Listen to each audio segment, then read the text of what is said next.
Hello YouTubers, I'm Justin, and today on Dash and Run we're going to be having a look at this. Now this is a RYOBI +1 Xenon light.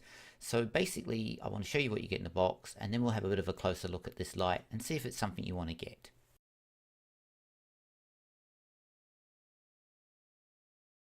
So the first thing out the box is an excuse for a manual, because it's really just a leaflet. It tells you a bit of information about the light but not much. So that's the first thing out the box.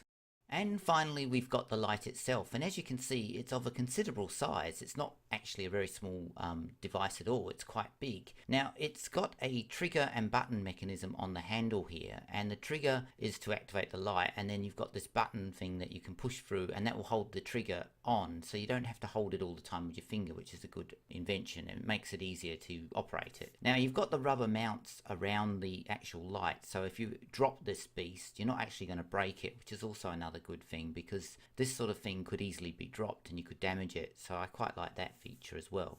Now something to remember with xenon lights is that they're exceptionally bright, and it's something you shouldn't really look at directly with your naked eye because you can actually damage your eyesight.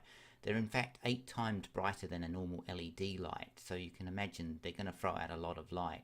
Now it takes one of the normal size RYOBI batteries that you can get. There's quite a variety of different ranges, but this is the 18-volt one, and as you can see it's definitely throwing the light out. So next let's go and see what it's like in somewhere that's a bit darker, so we can get an idea if it's actually working quite well. Okay, so now we're in a workshop and we're going to test this light out, and we're just going to shine it on the tin, and it's in the darkest spot of the workshop. Now the longer you hold the trigger down, the brighter it gets with a xenon light, and that's pretty much how they work. And as you can see, it is producing really good light.